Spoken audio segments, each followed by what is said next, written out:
for today's event. In collaboration with the Center for Graduate Studies, Universiti Selangor, we would like to bring you through a webinar titled Work-Life Balance in Academician. The speaker will share her studies on the variables that influence work-life balance among lecturers from public and private universities.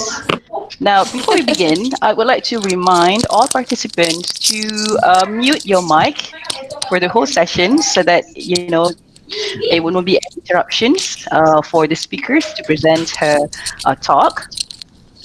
All right. and Okay, I would like you to mute your mic, and then you can switch on your mic if you have any questions during the Q&A session. Without further ado, I would like to introduce you to our speaker today. Our speaker today is Associate Professor Dr. Azilah Husin. She is an Associate Professor in the Faculty of Business and Accountancy, Universiti Selangor, and now she is the Deputy Dean of Research and Postgraduate. She is passionate in doing research in the areas of education and management, human resource management, quality of life, well-being, and work-life balance, and has published a lot of papers and reviewed a lot of journals. This is a very good title, Balance in Work-Life Balance, and I'm really, really excited, Doctor. I'm really, really excited, and we are very honored to have you today as our speaker. All right, so without further ado, I would like to pass the sessions to you. All right, and I'll be here to assist you throughout the journey. Thank you so much, Dr. Azilah. All right. Bismillahirrahmanirrahim. First of all, I would like to thank you for having me here. I do not know how about that you are inviting me. Suddenly, I got a letter and email for the invitations, so it must be an honor. All right. Today, I'm going to talk about my research, and then after that, whatever that related to work-life balance. All right. Okay. May I start now? All right. Yes, Doctor, you can start now. All right. This is a topic that the research that I have done in the year of quite some time ago, 2017. You see, and the paper was published in 2018, and at that time I presented it in Bali, Indonesia, and Alhamdulillah, I was nominated as the best presenter at that time. Okay. Okay, this is how I'm going to do the presentation, the format of my presentation today. I'm going to talk about the research alone. So it's just that I just told you just now, if I were to talk about my research alone, solely on my research, it's more or less like I'm in a conference again, and yet I'm the only participant, the presenter today. But it's okay. I'll tell you what I have found, what the study is all about, and then at the end of the sessions, maybe we talk about more deeply on WLB. Yeah? After that, you want to know who are involved here and what are the important, why is it important to have work-life balance, and then I'll give you a few tips on how to achieve work-life balance.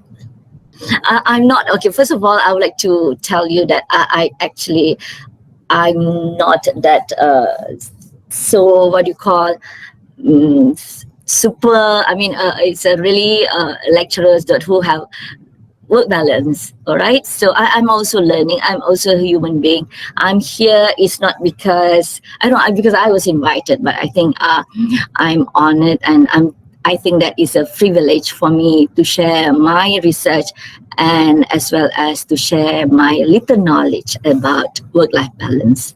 Right? I'm sure there are a lot of other lecturers out there who are much more proficient and much better than me when they talk about work-life balance. Right? Okay, this is just a part of it. Yeah. For information, I'm also doing work-life balance. I'm also doing because they are all related. When you talk about work-life balance, you should talk about the quality of life and also talking about well-being. And Alhamdulillah, my university, because we are University of Selangor, we got lots of grants that offered by us to do whatever that related to whatever it is that we want to do. So recently we are working on a lot of this, yeah. But when it comes to publishing, it takes a lot of papers, it takes a lot of time. Sometimes if you publish in a good paper, it takes about 1 year or so, then only it is published. But somehow it's okay, something to share with. All right, so particularly here we are talking about work-life balance among the lecturers. All right, okay. The background of study, we at that time, yeah, this is quite outdated, but it's still considered okay. At that time, we can say that our GDP at that time is quite a lot. That is billions, 853 billions come from GDP. Why is that so? Because Malaysia is a very industrious country in the world, you see, compared to other countries. So that is why Malaysia is famous in beside other things, in the eyes of others parts of the world. Though we are considered small country, but then we are quite what you call industrious country. Why is that so? Okay, one of them is because we have powerful human resource. It does human resource alone is not good enough, but ours is powerful. Means we are here. We can do work well.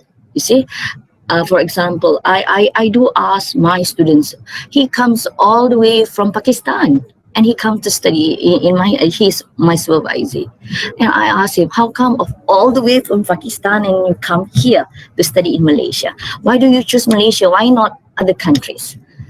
Okay, I think his answer is very simple and logic, because he said Malaysia is considered peaceful, and then people are nice and mostly Muslim. Yeah, he's also Muslim. And then one of the biggest factor that attracts him to come here is because of the internet. You see, internet connections. Because maybe in this case we should thank Dr. Mahathir for his MSc, right? So we can easily communicate to each other anytime, anywhere, because of the internet connections. Yeah. So also he's saying, you see, if I were to go to Indonesia, no offense to Indonesia, yeah, studies has been done. He said that one Malaysian could do two works at the same time, and yet Indonesian, I do not know, that was done. I think now they are catching up, you see, in terms of powerful human resource. But it depends. That is only the isolation of the study. But that is one of the reasons that attracts people to come to Malaysia. We have a lot of foreigners, for one thing. You could see that many people are working in Malaysia. They love to come to Malaysia. It's not just migrant as a migrant worker, but sometimes they try to come to Malaysia. And you could see the statistic, a lot of coming in, but there's no record that they exit. All right? Okay, because of the powerful human resource. But the question is whether the work life is balanced. Okay, so this is the motivation of this study. And one day, of course, they are complex. So we want to go deeply, what sort of conflicts that they are having. Okay, empirically. That's why they say the research is there. You already know the answer, of course, this and that. But it's just that you want to confirm as what is in the research term we are calling it as an empirical result, right? So whether or not they have satisfactions. So work-life balance.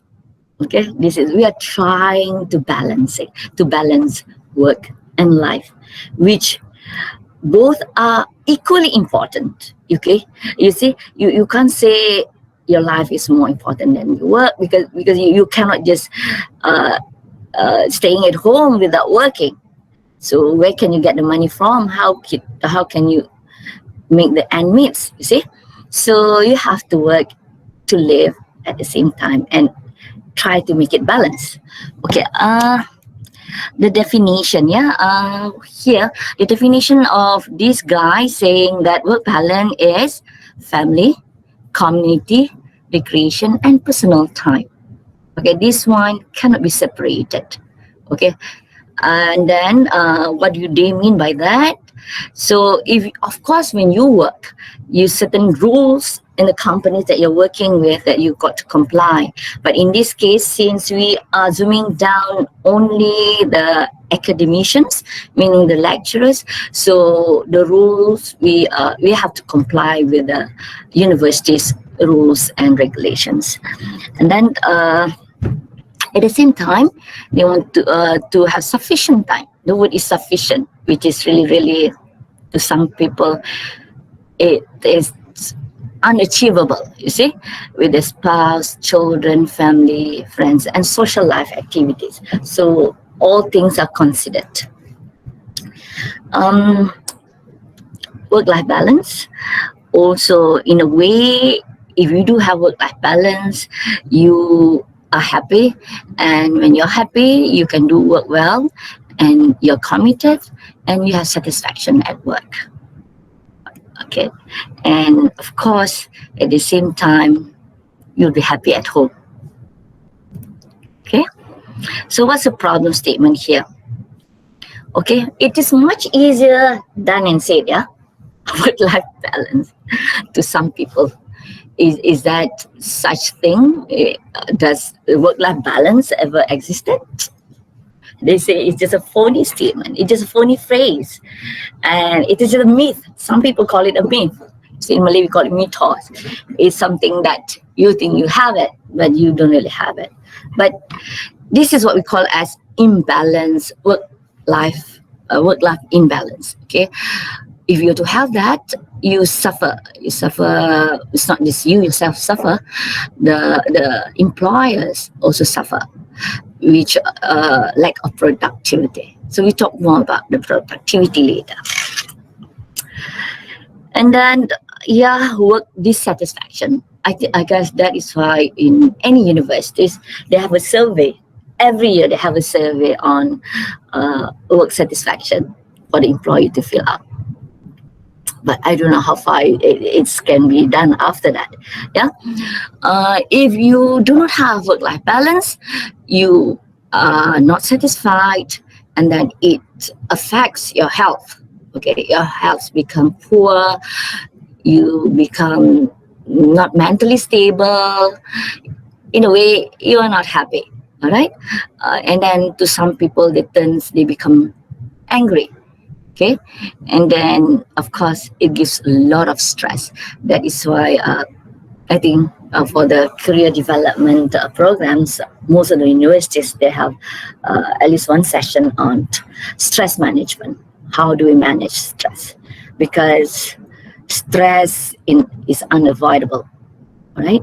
So that is why people say the higher you are, the higher position that you have, the stress is more. Right, so sometimes you wonder whether you are okay with that or not, because I do have a lot of colleagues who are also studying PhD, and then my other colleagues are asking them, "Are you sure you want to get your PhD?" You see, because PhD doesn't mean that you have it all, but once you are there, you become one, so you know how stressful it is. Okay. All right, and worst scenario, it can become a burnout, and you could see later. I show you the statistic of burnout teachers, burnout lecturers. Yeah, so it affects the physical as well as worst scenario, the psychological response to long-term stress. So this is the problem. Okay, so organizations will be facing the increased cost on the form of absenteeism, because we have panel doctors. So when they are sick, they are not able, they go to the clinic, and then they have to pay for it for them, right? So they go to KPJ. So all under the cost of universities has to bear with them. Okay, and then low productivity, they do not do whatever that is expected from them to have. Okay, and of course health cost is quite costly. and turnover. I'm not sure about turnover here in Malaysia because the scenario is people say it's very very hard to find job nowadays. So people come in and they come in and go from universities. It is quite rare nowadays. For the public universities, maybe it's hardly none. Maybe if they go to different universities for better pastures, yes, they do. But to stop completely, maybe there's no so far hardly any statistic just yet. But for the private universities, yes, they are. All right, because they are saying, okay, we are not happy. By all means, there are the other applications are at this high. You believe it or not? It is true. So, but anyway, those are the consequences when you do not have work-life balance. Okay. So this study particularly focus on, okay, we look at the literature review. Of course, there are so many factors, determinant that makes a work-life balance. So we look at the literature. So we limit out into three, I think. This is about the, we see the family factors, work factor, health factor, and flexible hours. Health factor, yeah, that affects the work-life balance among the university's lecturers. So this is it. So we do include flexible hours. You see, because nowadays flexible hours is very, very important, because especially for those universities who are located in the city, in the urban, you cannot imagine the traffic, right? So it just last 2 days, I don't know what happened. Maybe it was my fault because I forgot to turn on the ways so that I could find the fastest and the easiest way home. But instead of about 20 minutes drive, it took me 2 hours plus. I was feel like crying in the car. You see, because we are in the urban city, the traffic is unimaginable. Okay, so this is the objective of this study. Okay, literature review.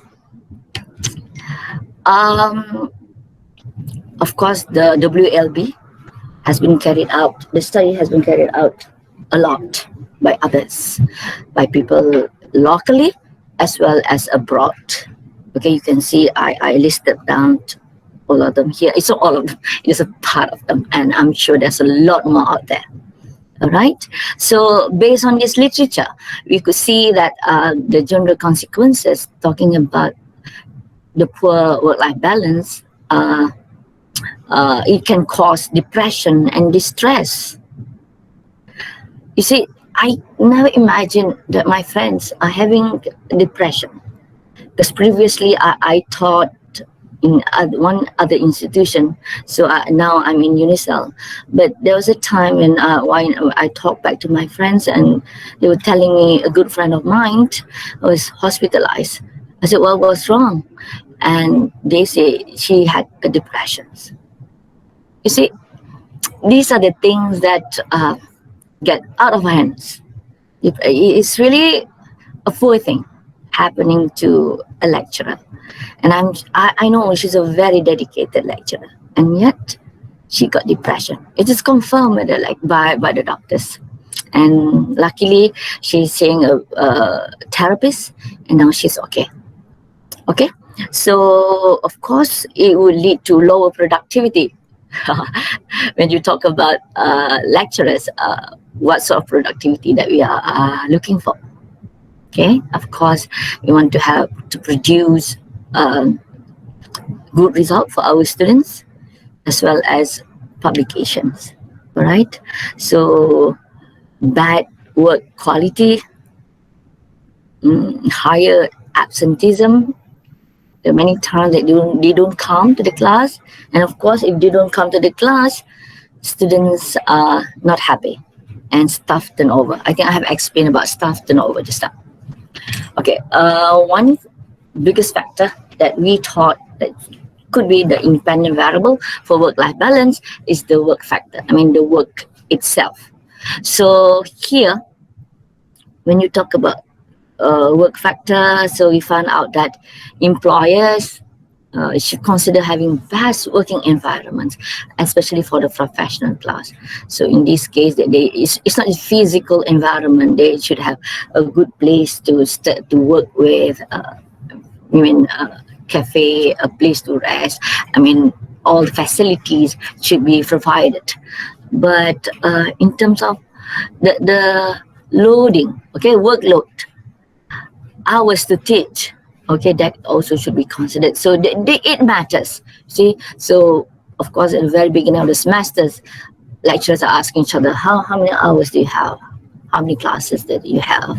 So in this case, the superior, your dean, and of course, the dean is answerable to the VC. So what are the supports that they have? Okay, workplace condition, whether it's good enough. I mean, it is okay or not, yeah, and job performance. Okay, job performance, of course, we talk about KPI, key performance index. I can talk about that later, yeah. So work-life balance is for a happier, less stress, and more productive employment culture. So all in all, that is what we meant by work factor that affects WLB. Okay, so another study by Jerry, 2014, he's saying that heavy workload and then emotionally challenging work. So what do we mean by challenging work? Because our work as a lecturer, there's no border, you see. I mean, you can't say there is no specific demarcation of your work is this. Your work is just 1, 2, 3, 4, 5, 6. Once you are done with that, that's it. It's the end of the day. You can go back free and happily. No, it is not it. You see, our work has no border. It keeps on, especially the lecturers. Those are doctors. You are supervising students, and your PhD. When you were doing your PhD, your mind was continuing, thinking this and that, your own particular PhD alone. But when you are supervising, you are doing for your supervisees, and mind never stop thinking. You see, so somewhere along the line, of course, there's conflict of emotion there. You see, when you have a lot of supervisees, you tend to because you get very close with them. You see, there are times that they talk to you out. They say that they express out their emotion as well. So you could see along the line of the supervision, you could see, because at this age, when your students are doing PhD, they're already adult. So adults has a lot of commitment. They are not just a student. It's just like us also. We are wearing many hats, you see. We are the lecturers, we are the wife of somebody, we are the mothers of our children, we are the daughter-in-laws of our parent-in-laws, we are the neighbors, we are a lot of things that needs to be done. And when there's conflict there, so that is where the emotions strike out, see. So I have a situation, because we women, especially women, we are very sensitive. When you listen to your supervisors talking about a marriage problem, those about divorce nowadays is very common, you see. So you, in a way, though, you try not to feel anything, but it's in you see. So it does give some kind of emotional disturbance there, because we can't help to be sensitive, right? So that is it. So these are the adults' problems, you see, which comes. It's not just academic things that we are supervising, which embed come together when they come and see us. All right. Greater demands, yes, of course. As you climb the ladder, okay, you are no longer a normal lecturer. You see, when you are asked to become, especially when you are already 54, DS 54, you become an associate professor, and later on you become the professor. So the demands are there. So you become the panel of them, you become the external examiners, you attend this, you're the reviewer. So it's all there. There are too many on your plate besides your core business. People say your core business is teaching. But I would say in the universities, I don't know how many percent that if you say your core business is teaching. I would say what I'm experiencing right now, I think teaching is only 30%. The rest is administrative work, you see, supervising, researching. So I know you're there, right? Because I'm talking to most of the lecturers. All right. And then I don't know, this is quite a sensitive issue, but this is what is been found out by nearly 2014. Fair payment. It depends, yeah, because the word fair, it's under jurisdiction of the human resource department. So they should have given us fair payment, especially when it comes to the qualification as well as the work experience. But some people, of course, they love to compare with each other. You see, they're saying, "How come that guy did?" That is why some actually, when it comes to the salary, it is PNC. Because we do not want to have this, but more or less you would know where you are about. You know, a certain age, you have reached certain level, so your salary at this much. You see, so but still, there are a lot of people who are not happy with the salary. Okay, and here again, as I told you, clear and precise job responsibility. There's no straight cut our work saying okay, Azilah, this is yours, this is it. But there are times also they come and need our help. You see, which we can't help not to help out. All right, so the job of being a lecturer is really needs you to be multitasking person. Okay, and then good work procedures. We have auditing. You know, it's funny. We just have auditing. Last week, previous week, I'm auditing. I was the Myra auditors. I'm auditing others, all the information. And the week after that, I'm being audited by the ISO department. But you see, I think that is life. You're auditing and you're auditing others, and yet you're being audited. So that makes us stressful if we do not do our things right. Okay. And then clean work condition. Okay, I think I don't know. So long it is conducive enough for us to have a very spacious room, good computer, and then the connection is great. So that's good enough for us, right? And then time span at work. So it's this one again. This is subjective. Some people love to stay at work until at the end of the day. All right. Some people say, doesn't mean if I were to go back, I don't do my work. You see, as nature of our work, we could do our work anytime, any place. But this is what matters in terms when you talk about work factors. Okay. And also heavy workload and workplace culture. Okay, it's become a culture. What do you mean? What do we mean by a culture? Culture becomes gradually it becomes a habit and it becomes a norm of certain organization. That is why when you go to one organization, it's a bit different. The way people dress up, the people they communicate. So the culture means a lot of things. Okay, but in terms of you see, just like I give you a very good example. Like people in Japan, they say if they work early, they go back early from work. They feel shy. They try to do not to be known that they go back early. So that is the culture, but it's okay.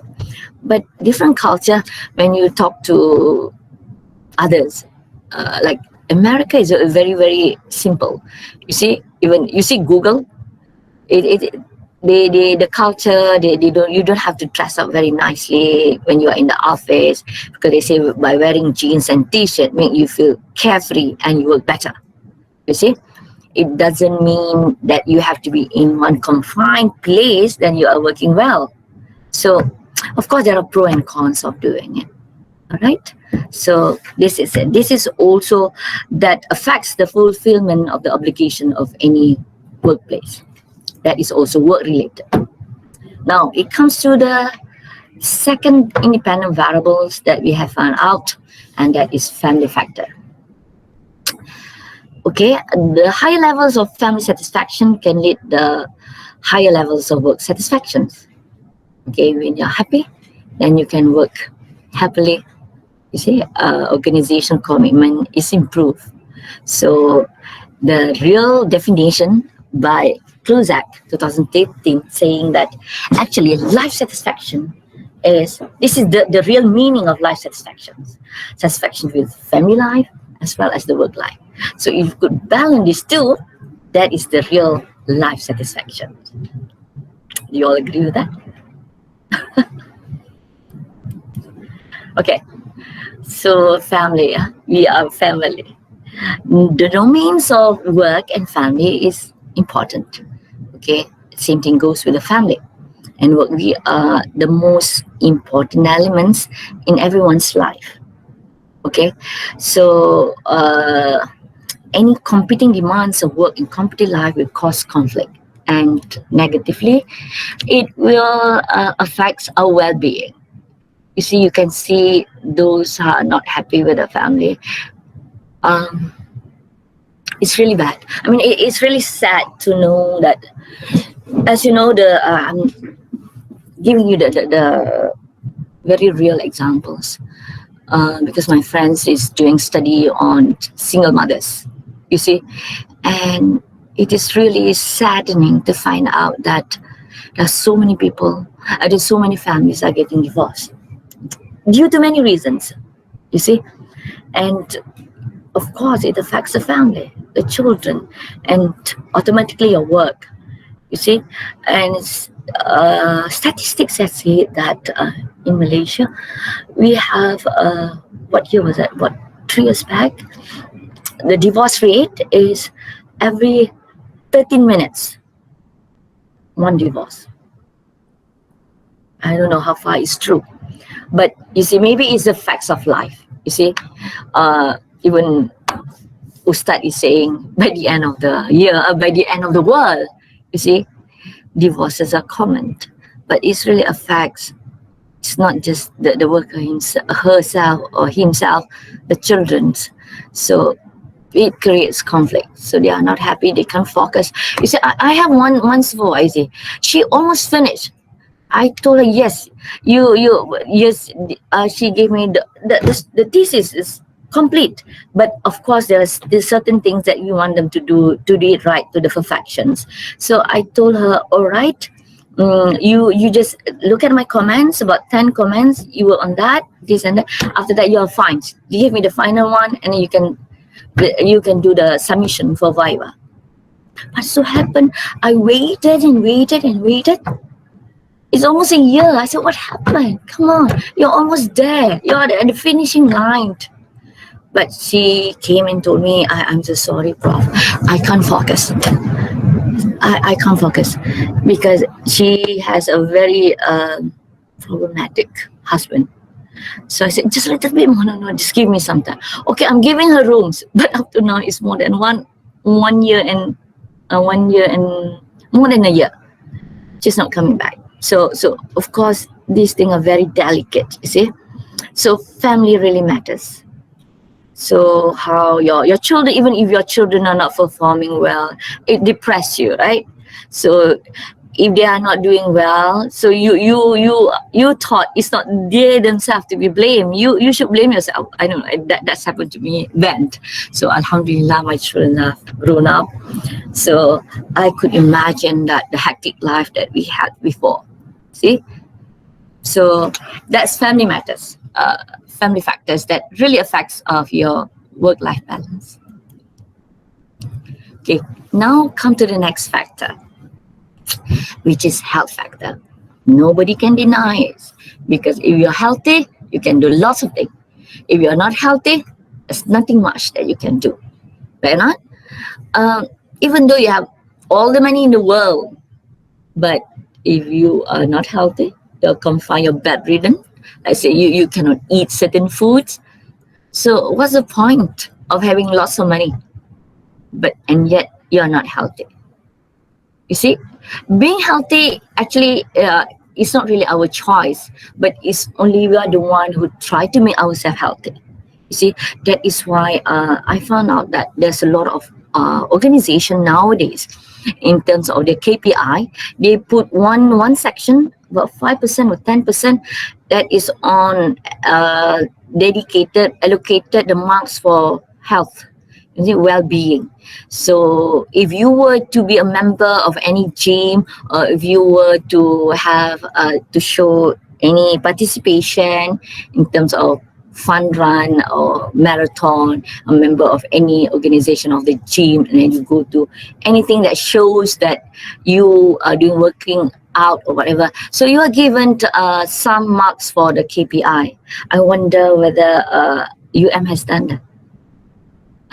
You see, in overseas, that is a must right now, because they realize that in order to be a productive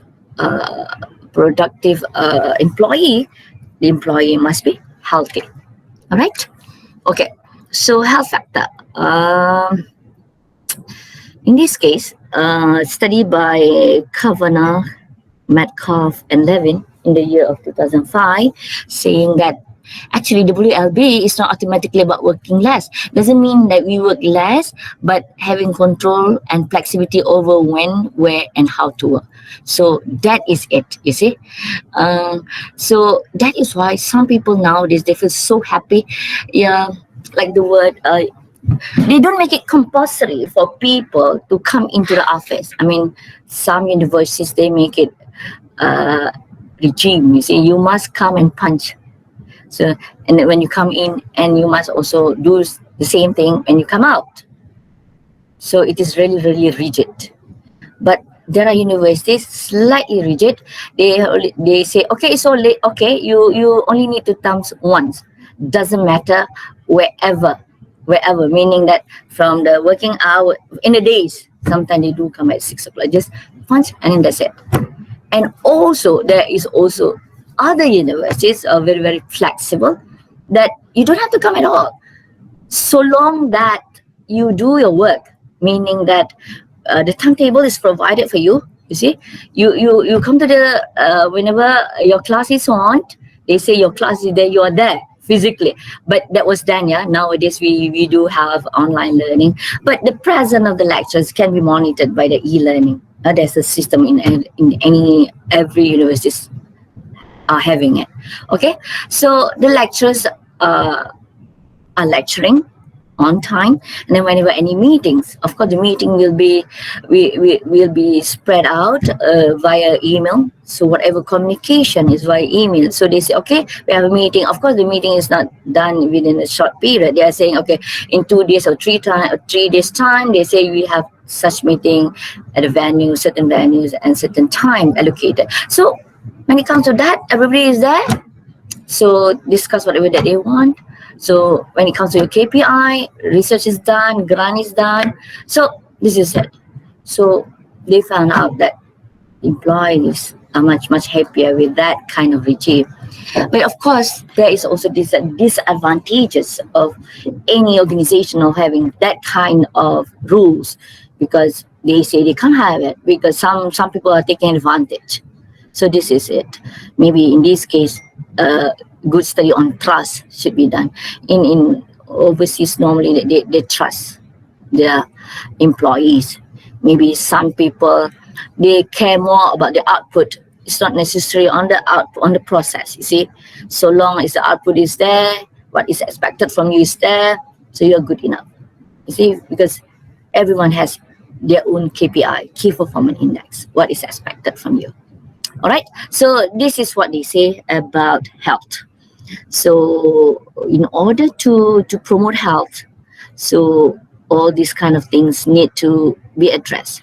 So maybe in this case you're talking about working hours, irregular work patterns, and maybe development of, you see, commuting and changes of family life. You see, commuting, when you commute, I don't know, UM is also considered as a city, right? Urban.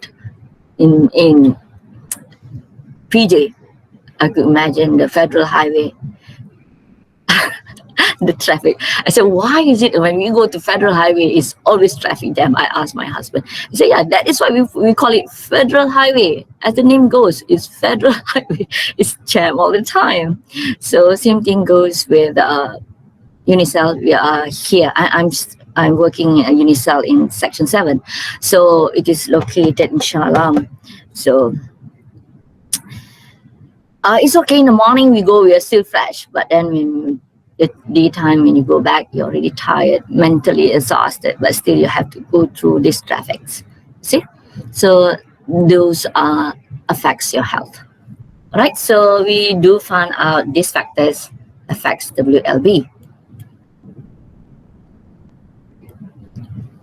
See, health factor.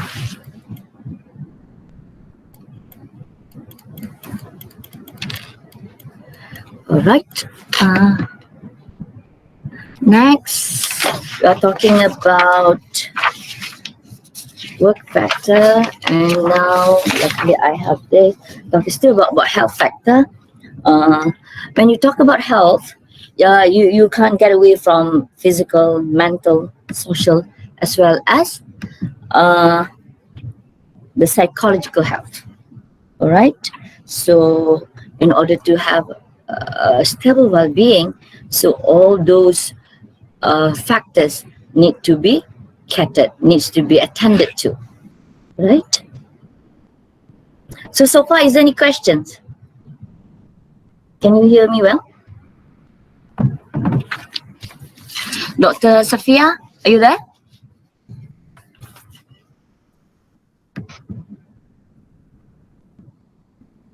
Okay. So of course, when you're not well, it affects you.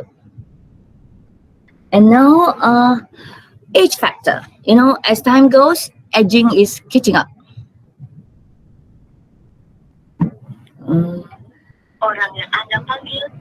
So I'm calling my. I don't know what happened. Can you hear me well there?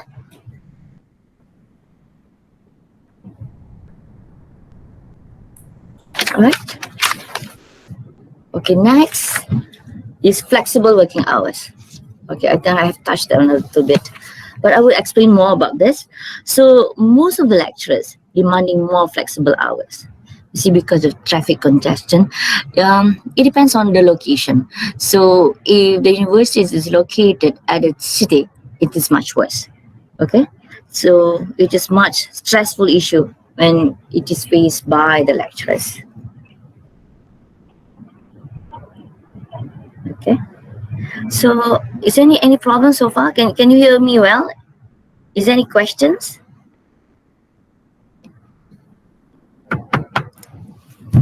So, as I told you, I have explained about flexible hours. It does help, and the lecturers are happy. But provided that, Zaman, can you call Muiz to come here?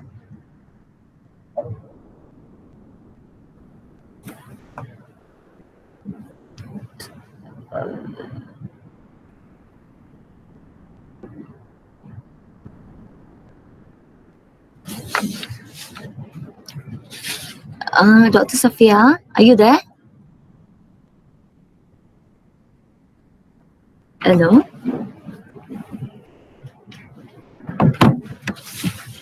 I cannot hear. I cannot proceed. Hello? Dr. Safia, are you there? Hang. Hang ke? Hang. Dia punya ni hang sana. Sana hang. Bukan kita. Dia orang Ramai nak masuk ke? tak sure. Okey Zaman, tak apa. Settle. Dah.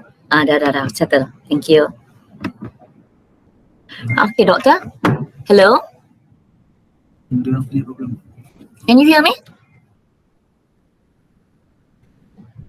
Hello, Dr. Azilah, can you hear me? Can you hear me? It was interrupted, right? Yes, I can hear you, Dr. Azilah. We can hear you very well. Okay, can we just continue then? Yes, sure, you can continue. Okay, can you see my slide now? Yes. I continue, yeah? Okay. So, I can proceed to the next slide. Yeah. Okay, right, got it. Use left and right. Yeah. Right. We are at the head factor, okay? Dr. Safia? Hello? Yes, I am. Right. Yeah, as I said just now, health factor is very, very important in order to determine work-life balance in the lecturers of the lecturers. Yeah.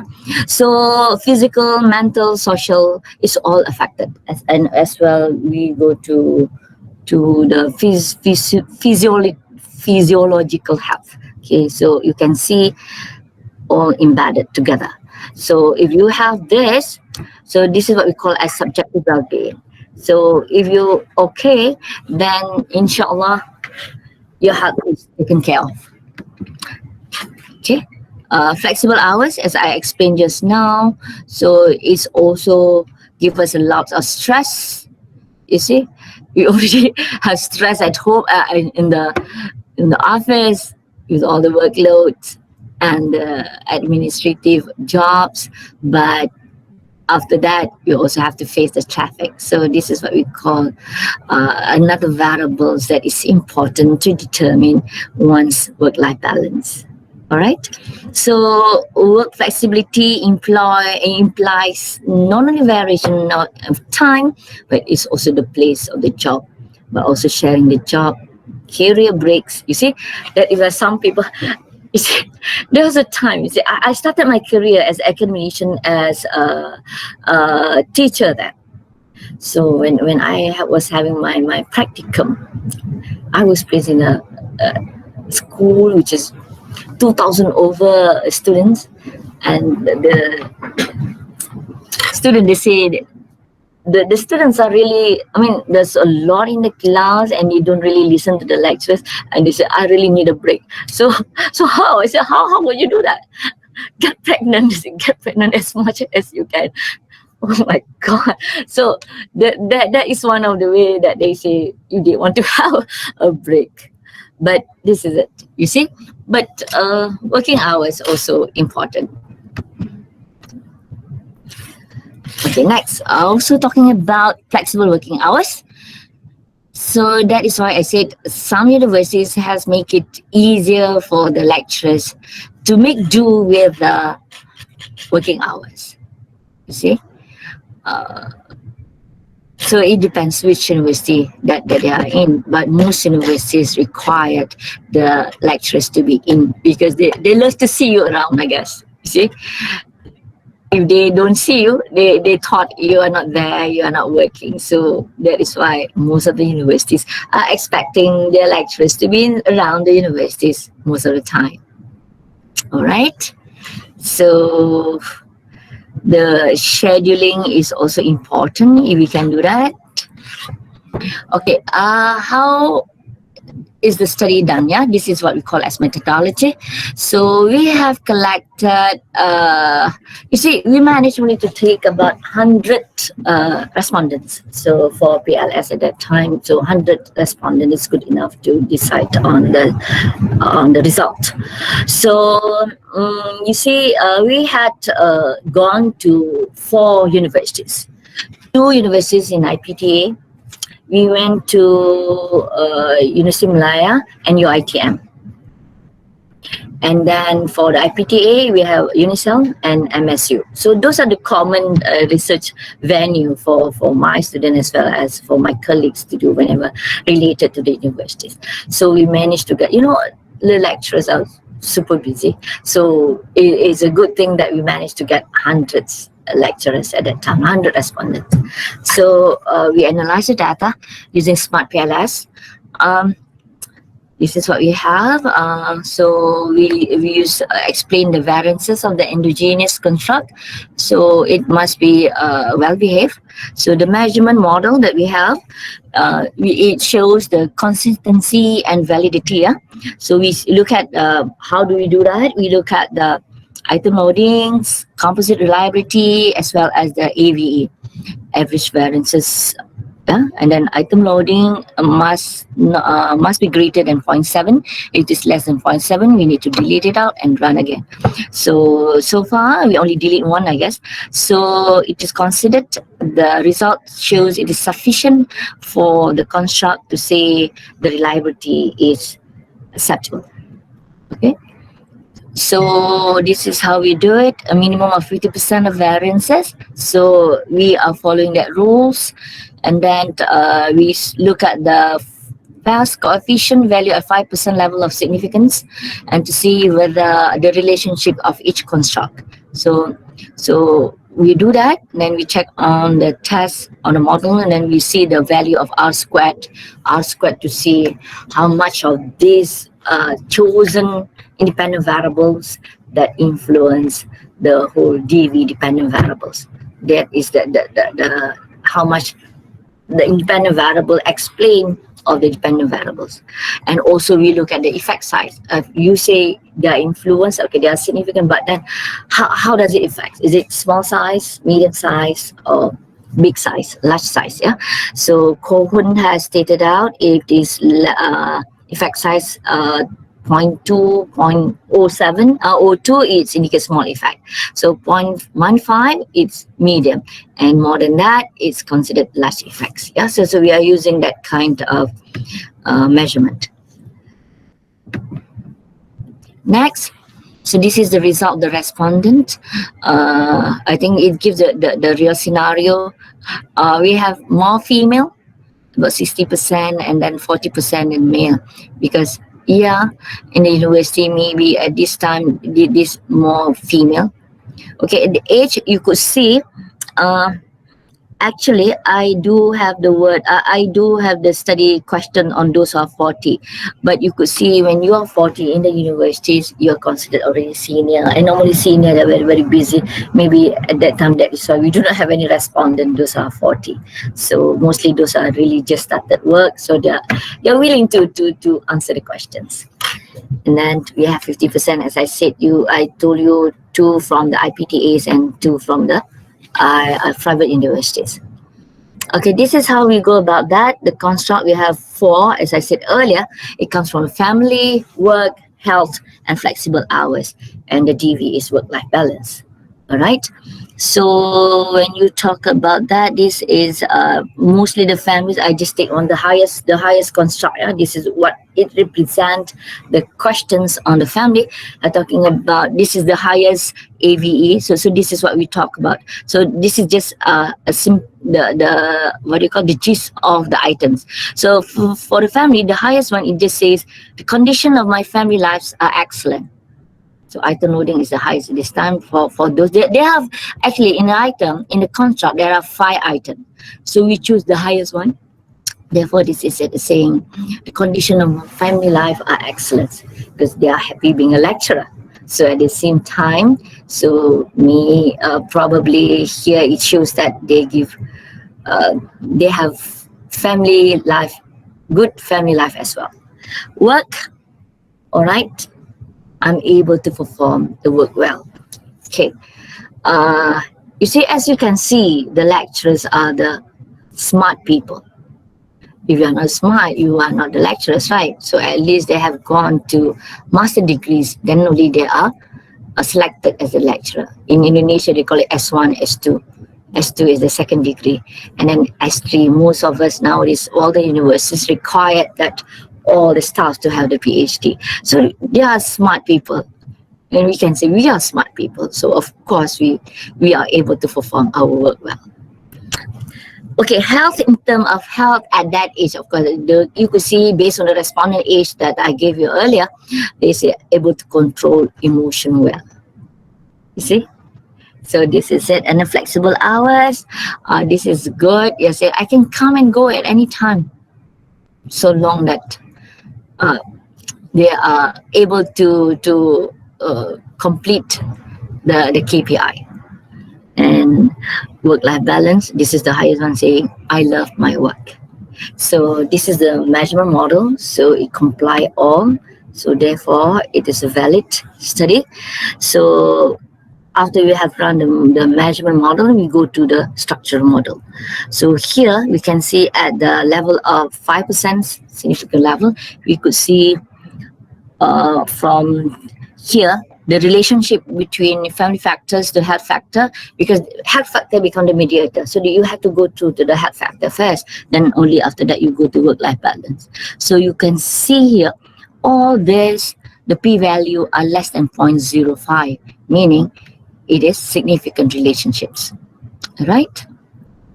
So the R squared, if it is not, it is just 2 point of all these three, it just 0.2. But then because of the mediator of the health factor, it has increased to 0.3, meaning 30.5%. So yes, it shows here health factor is the mediator, meaning it strengthens the relationships. In order for you to have in basic way saying that in order for you to have work-life balance, your health is there to make it better, to strengthen the relationship between all these factors that we have listed out just now. Okay, so we look at the F value. What the F value means, the F squared value means effect size. How much, okay, we can see here they are all significant, but which one is the biggest effect? So from what you could see here, this is it. Family factor, 0.66. Family matters a lot. Even nobody can deny that, right? So you can't be alone. Well, there are people who are alone and happy as well. But generally, don't be offended for those who are alone. But generally, people are much happier when they are having a good family, right? So you see, it's quite high. It's a big size, 0.66. And secondly, you could see that the health factor is considered big also. It's more than 0.3 something. So it is also considered large effect size that affects WLB. All right. Oh, okay. So I think I have explained it just now. Okay, the result, the strength of the relationships can be observed. The value of R squared, as I told you. So 30% in the social science, that is considered quite substantial, you see, because we are not doing life sciences or sciences. That is why most people say if you study sciences, when you do research, so your index is much higher. But we are just social sciences. After all, we're just talking about what people say, the behaviors of people, society, organization. But 0.3 is considered quite substantial, saying that, yes, this is a study that the choice of your independent variables, it really meant, it pictures out the dependent variables. And we do have the mediator, because you can see the relationship from here to here is significant, from here to here is significant, and direct relationship as well, it is also significant. So health factor is really a true mediator here. All right, so of course you need to be healthy. There's no burnout, there's no depression. Okay, so this is the structure model that we run for PLS. You could see we have 5 items each, there's 6 items, and none is deleted. I think none is deleted. So they are all good because we adopt it from established study and we adapt it according to our culture. All right, our situation. So this is it.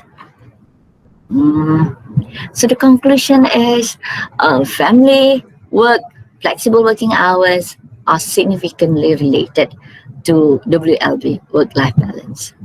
And in the study also confirmed that health factor mediates all the three variables that we have chosen. All right. And then family factors means a lot, give very big effect size, and followed by the health size, the health factor, 41.4%. So actually, my friend and I'm just the what do you call, I'm just the co-researcher.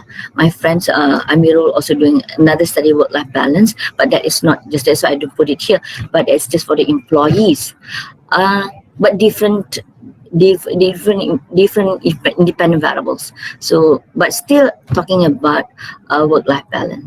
So work-life balance, actually, that is why there are so many independent variables that affects it. You see, that is why I'm telling my students, if they want to start doing study, so you don't start with the independent variables, start with the dependent variables. As you read along, what makes it, you see, it's just like you are looking at a fish in the ocean. There's so many other fishes, but which one that you really want, you focus on that, and that only you can find the related whatever factors that determines of that specifically talking about that particular DV.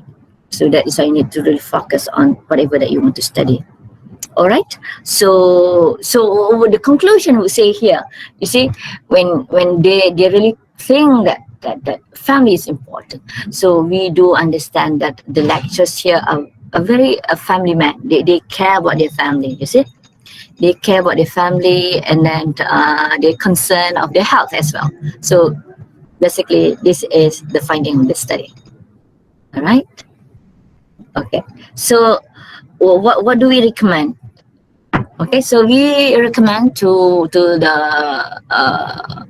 higher management as well as the Ministry of Education. So since we already proved that these variables, work, family, and health factors, should be well taken care of the university management as well as the government, you see, because if they think of the employee's relationship with his or her family as well as the health related, so they feel safe. So people, I'm sure they become happy, and then less absenteeism, you see, reduce lectures turnover. So these are the effects, you see. So indirectly, it would help the top management and to give more concern in this work-life balance. All right. After all, this is the end, the gist of everything, whatever that we are doing in this world. So if you're happy, the lecturers automatically, we will produce happy graduates. Happy graduates here in terms of knowledge. You see, we are teaching grown-ups here. So grown-up, it's not the same while you are teaching the small kids.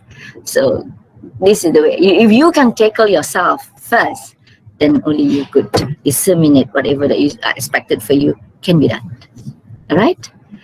So, all right, up to this level, I think I have explained about my study. All right. Is there any questions regarding my paper? Okay, thank you, Dr. Azilah. I would like to tell all the participants, if you have any questions, you may switch on your mic and you can speak up, or you can open right. Hello. Session. Yes.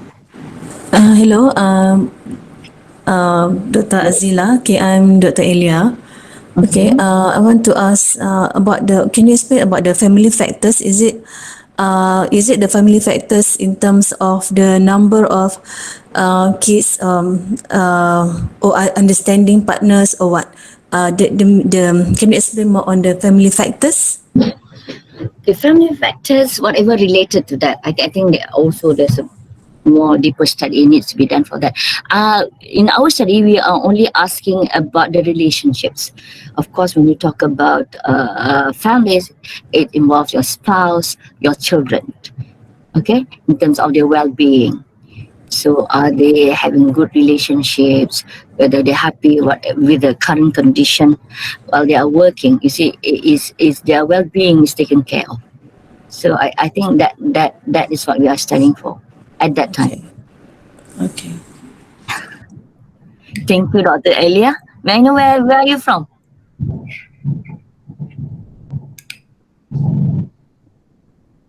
Dr. Elia? Is Dr. he from UM? That's good. Yeah, yeah, I am from UM. So previously, Oh. I at UNICEF. The Oh, yeah? Alia was staff in UNICEF before, Oh, moving to UM. Okay. Yeah.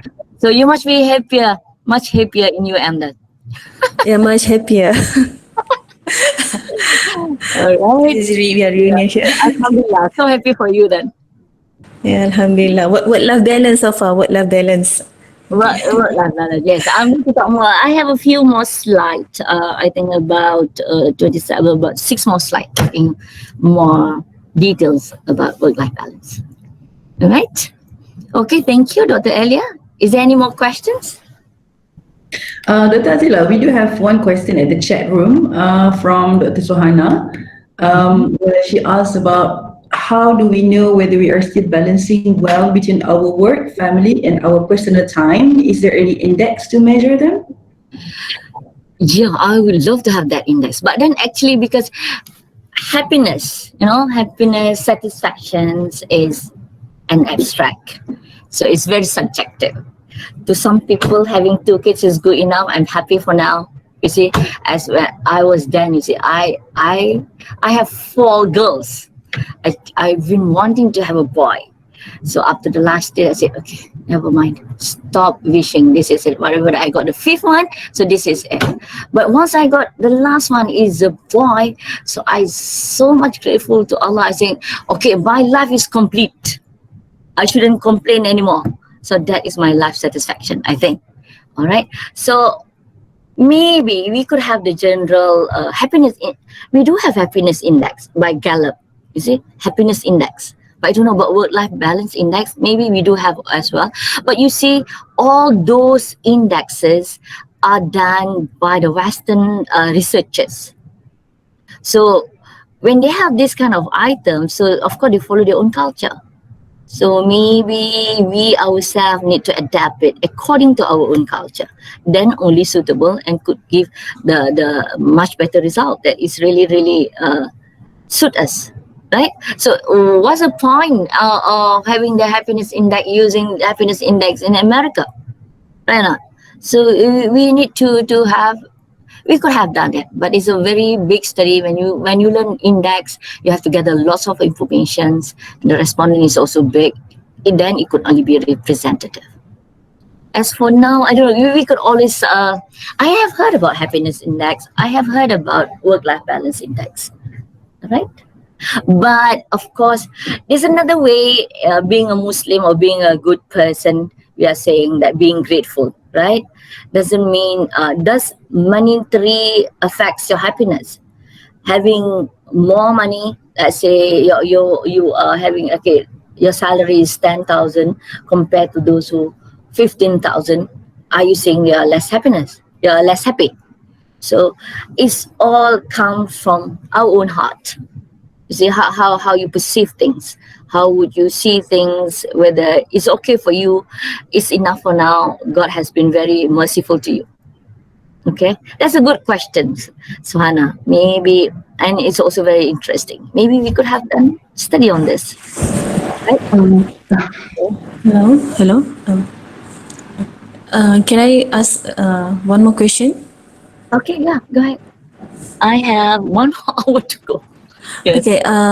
Do you have a study on the Of course, what you just said just now is a well-being work-life balance index. Which is there any because as a married woman and which is as a worker, which is we have career and also have to balance with the family. So is there any work-life balance index? If there is any threshold which is the certain number, for example, index from 0 to 1, and let's say if more than 0.5 means that we are not not balance, means that work life not balance. Is there any optimum number or threshold point which is we cannot exceed with this index, for example? That's what Do you have study on that? No, I'm afraid I don't. You see, recently I got a grant from Selangor State doing on quality of life. So we do come up with the index saying that if you fill in certain information, in which place that you are happier. No, either you are in Kuala Selangor, whether in Selayang. So we do come up with that index. But then happiness, I'm afraid I don't have it yet because I'm sure it takes a lot of time and respondent to do that. And it is very interesting, right? In that Yeah, case, so you for are future exceeding, research. yeah, Okay. yeah. Whether you are exceeding, whether you are up to Yes. which level are you, right? So whether Yes, yes. you are in medium happiness or you are in fullest happiness. Maybe you can also maybe you or other researchers can use it as a benchmark. For example, you can compare with the different sector, which sector is more Yeah, stress, for example, for this index. So then we can compare maybe the type of occupations which is the higher and lower by using this index as a benchmark. So that's my suggestion for future research. yeah, Okay. yeah. That would be very interesting. So comparatively, we are saying, we are saying, okay, we have so much thing to do, but apparently, when you go to other people who works from the other industries, they are saying the same thing, and they thought they are much stressful than us. You see, so how would you know which one is more stressful, which one has better work-life balance? So again, I think this is very subjective. So you know what you are, you know what you are, you know what you feel, you know how you feel, right? So the key word is being grateful. Okay. Thank you. Sorry, I don't think I'm answering the question, right? But as for now, there's no such study yet. I know in my part, but we could have done it, right? But again, the definition of work-life balance. Okay, we need to do very set. We really need to set what do you mean by work-life balance? Because to you, work-life balance is this. Maybe you are saying work-life balance. I deliver my classes well, and then my student mostly got A's or whatever, and then I can produce corpus research two at least in a year. Okay, you say that's good enough. That is my work-life balance. But to some people, maybe it is not. You see? So that is why. But we could have done a general benchmark for lecturers, let's say, what are needed, what are expected from them. I don't know. I heard that your universities are the research universities. So I could imagine. Right? Okay. All right. Okay. Okay, any more Thanks. questions? Hello, Assalamualaikum. Salam. So sorry, Prof. I have one question actually. Okay. Okay. From your study, it says the health factor mediate the all the variables. Okay. Mm-hmm. But have you checked or carried out the relationship directly between the family factor to the work-life balance? And also, are there any correlation between family works and flexible hours? Okay, because in your, I think this is the final structural model. Okay, after you have eliminated all the insignificant factor, correct me if I'm wrong. Okay, Mm-hmm. because I would like to know whether are there any relationship or correlation between family works and flexible hours factor, and also can it be direct relationship between family to work-life balance? Okay, thank you. Oh yeah. I understand what you're saying. So looking at the structural model, I could have done Boleh tanya more soalan. arrows there, right? Straight arrows from there to the DV. But I'm afraid at that time I didn't run for it. I just ran to make sure there's only one mediator, and then this is it. You could have it done, right? So at that time, this result doesn't show. this result and also it immediates the family factors mediate all three. But for the direct relationship, by looking at the structure model, maybe I could see the structure model.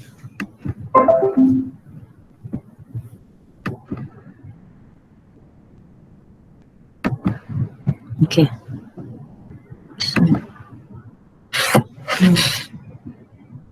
So all this, so you could say that a work, health, and life balance.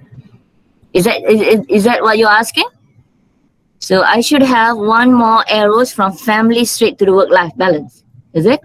Yeah. I just want to know, are there any direct relationship without the health factor?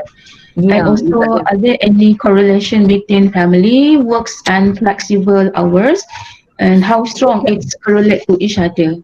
Yeah, that would be another study. But based on the literature review, they are all saying significant relationship, direct relationship. They don't have mediator. From the literature review that I have done before, they don't have the mediator. They have direct relationship, saying that all the independent variables, they are directly significant to the work-life balance. So the literature review has stated so. But my study, I haven't touched on that. Okay, I only do on the work factor, and then health, and then go to the work-life balance. Okay, thank you, Prof. Right. At that time, it was 3 years back. Here now, I think it can easily be done. Just do the relationship and then do the arrow and then run again. Right? All right. Okay. Is there any other questions? Okay, if not, I will talk a little bit more on what do we have here. Is it okay? About 6 more slides. Work-life balance. All right. Can I proceed, Dr. Sophia? Yes, you may proceed, Dr. Azilah.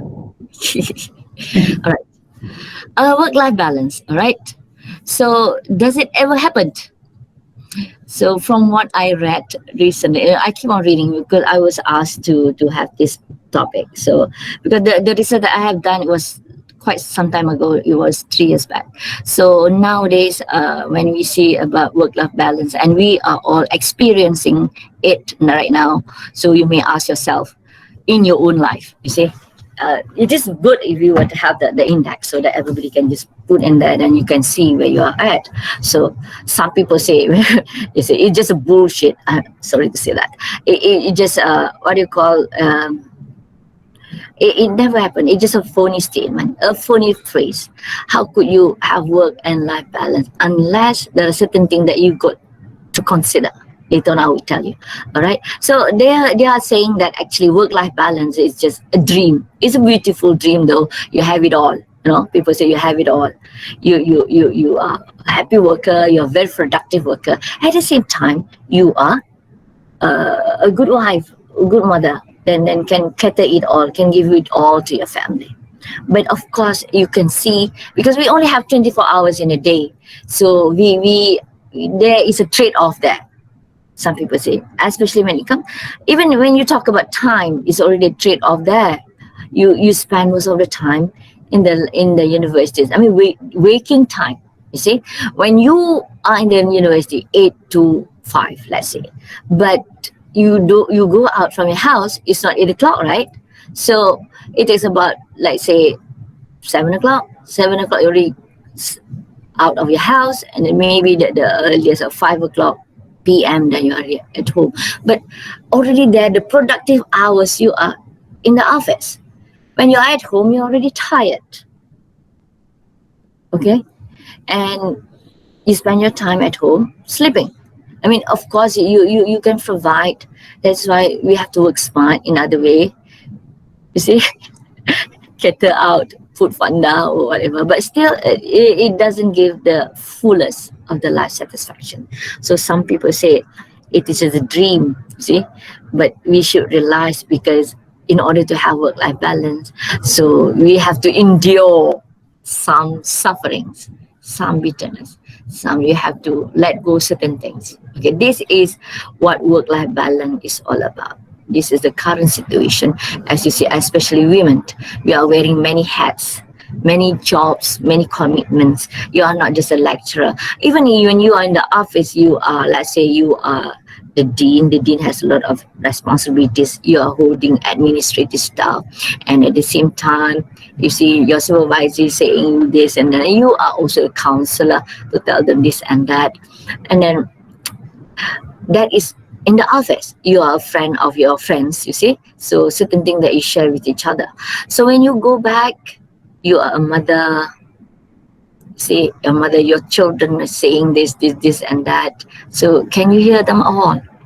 And then you are the wife, where your husband needs certain needs. Okay, and then yeah, your parents, your neighbors. You see, it is happening in my own life because I studied PhD when my children are growing. So there are times at that time we really appreciate time. We say, okay, you can go here. Make sure, okay, I'll let you go. Okay, we are here to go certain wedding, certain occasion, family gathering, whatsoever. Okay, we only be here about the most is 30 minutes. I say for 1 hour. Okay, by then please come back. This is it. So we are always busy on the toes, you see, because we want to finish our PhD. At the same time, we are doing our house chores. So we are telling them, sometimes they say, Ma, you are very busy. I say, yeah, please bear with me, okay? I almost finished. Once I finish PhD, then our life will be great. I'll spend more time with you. But is that the reality? When I become a lecturer, I become a doctor. So in fact, you're given more work. So still, when I go back, maybe I don't work smart. But there are times that you need to do your work at home. I try not to. But at that time, you see, you have lost the time together with them because they're already grown up. But these are the suffering that we have to endure. Okay, that is the trade-off that we have. But luckily, our children is doing good. Are doing good. All right. So these are what we meant by you gain some, you lose some. Okay. All right. That is about work-life balance. Okay. Here we are talking about academician because I was asked to do about academicians alone. So what do we mean by, what is the definition of academician? This is it, yeah. A member of academy who promote science, arts and literature. In other words, we are the lecturer. So this is it. We are the lecturer, we lecture. So anything that regards education, from childhood educations up to PhD level. So we are the one. So I think everyone here knows exactly what we feel, right? Of course, we want to be the best. I mean, we want to serve our students well. We want to make sure that whatever that we taught them is conveyed. Yeah, we teach them well, make sure they got something. At least in the class, the minute you step in the class, you know the subject, well, okay, this time when I come in, the objective of my class is this. And the minute you come up from the class, you're saying, you should have asked yourself, has the objective achieved? You see? So that's one thing about being a student. But the student is not just in the class nowadays. Having this technology, students are no longer in the class, the students are everywhere. And all the time, we start asking. Even I got saying, okay, Prof, I've sent you my article. Can you check for me? Now I've sent chapter 1, I've sent chapter 2, chapter 3. So is there any specific working hours that we have? So of course we have beauty, conscience. You see, in a way we want to help them out because we feel bad. Of course, we try to respond as soon as possible whenever, because we know their expectation. They are working people, they are also busy. So the minute they send us their work, it needs to be checked, to be revised by us. So we do feel guilty if we don't attend to it. We took so long to attend it, you see. But the idea is not that we purposely not to attend to them, but we have lots of other things, you know. When you are at top level, you have to attend certain meetings, you know, meetings here and there, and then there's a lot of things that you need to gather. The minute you open up, you open your emails, at least 2 or 3 emails asking you this and that. So it's non-stop, right? So that is the academicians. So of course, right now it is really, really tough. We are not only teaching, we are not only lecturing. They are expecting us to do research. Okay, grants there, and then grant here and there, and then your panel this and that, and then even though you have done your research, okay, sending it to a journal itself, the index is not good enough. They want you to send the Scopus. Okay, when you send it to Scopus, even then they ask us again, okay, what Q is that? Is that Q1, Q2, Q3, Q4? Again, this is another rank that we have to, wow. And then they say, after you have that, and then you say, okay, do you have any paper that is published in ABDC now? WOS, ISI? So all that needs our commitment and responsibilities. And research cannot be done within a day or 1 week or 2 days or a month, right? So it is very, very time consuming, not to consider other tasks that we are having. You see, when you are in the committee, so when people have the defense proposal, viva, candidate defense, you also to be there, to be one of the examiners. So those are the you need when your KPI. Yeah, are you having any conferences? You see. So then they say, any books this year, any publication this year. So it's something that is really, what do you call, you wish, you know, you could do it. You see, it's just that you don't have time, you don't have, maybe we do, I don't know, that is why we need to sit down for a while and know exactly what we need to do. All right. So in a nutshell, I think that is a definition of the academicians, because we are human beings. You see, we are human beings.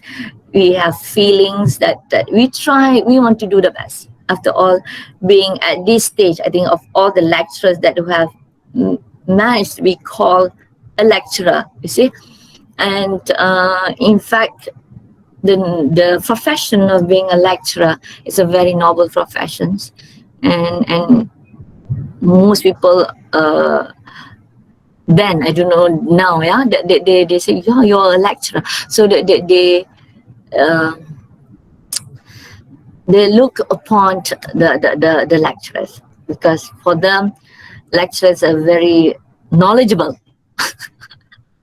But we are only knowledgeable into certain areas. We are not that knowledgeable in all of the areas. So we have to accept the facts that. All right. So, all right. Now move on to the next slide.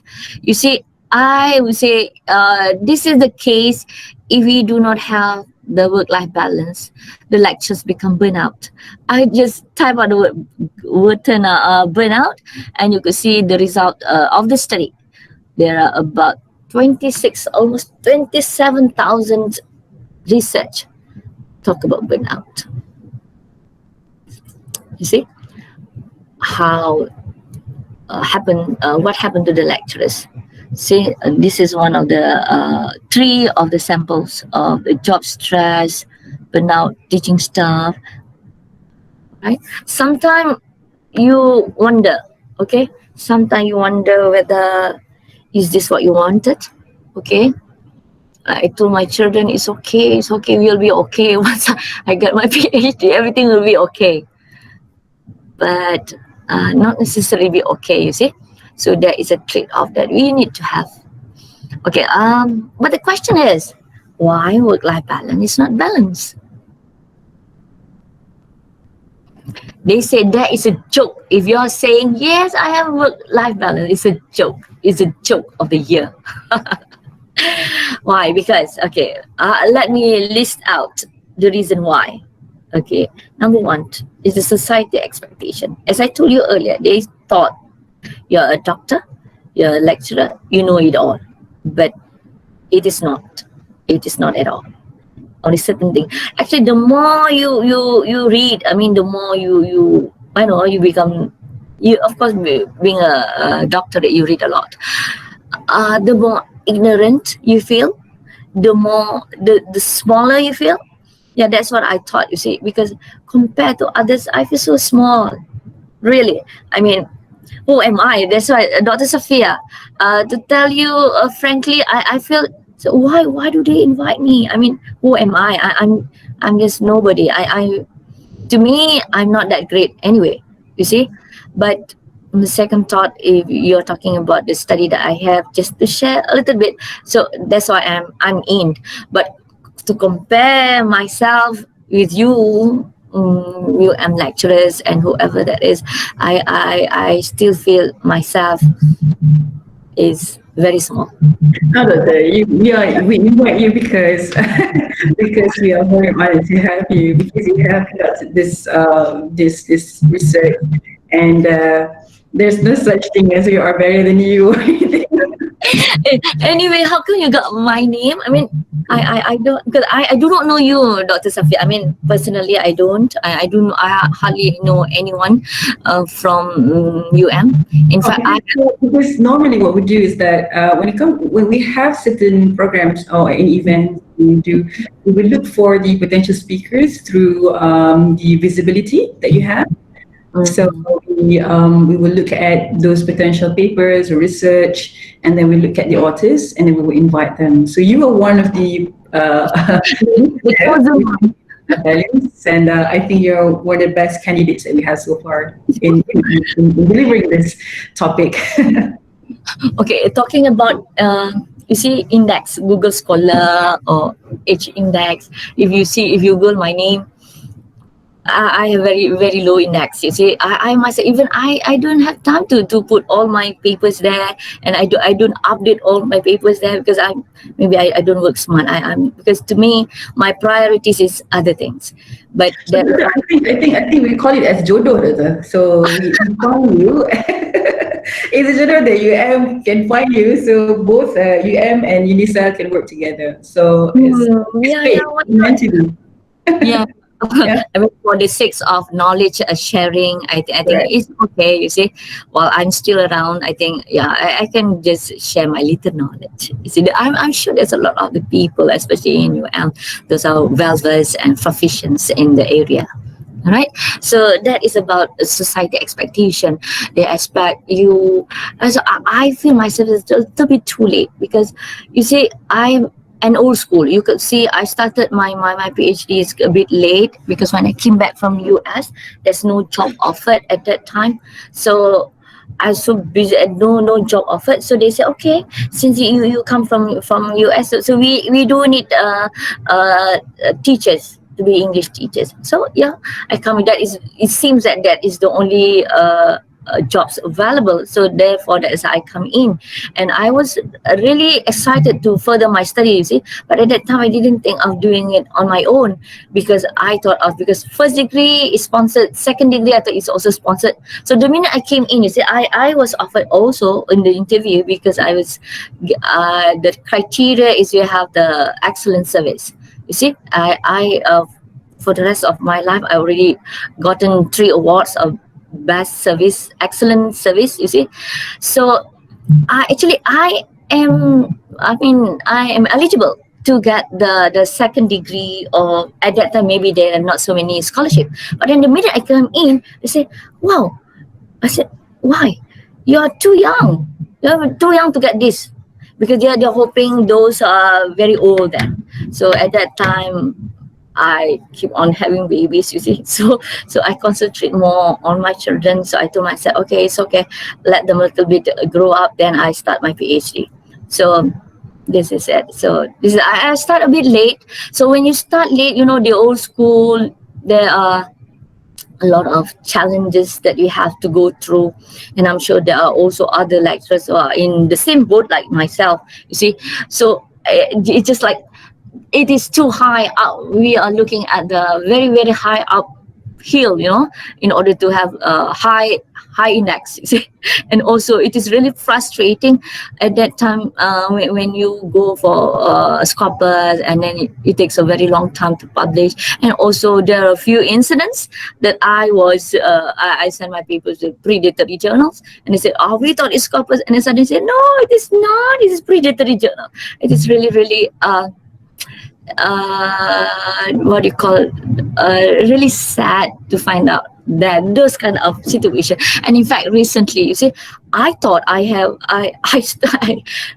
published in the Scopus, because I read from the reviewer, it was from Q3 goes to Q2, so it's okay. So I sent it, but then suddenly when I got the results, so I showed to my friends. My friend said, so do you know, actually this journal is discontinued for Scopus. Again, another frustration. So I come to the level, say, okay, I do whatever it is need to be done, and I do it well. So there's no more hoping for that very high up. So it's okay for the young ones. I said, you should set straight whatever that you want to do, so that at the end of your career, you'll be really, really at the top there. All right. So, okay, that is talking about society expectation. So we move on with the second one, that is too ambitious.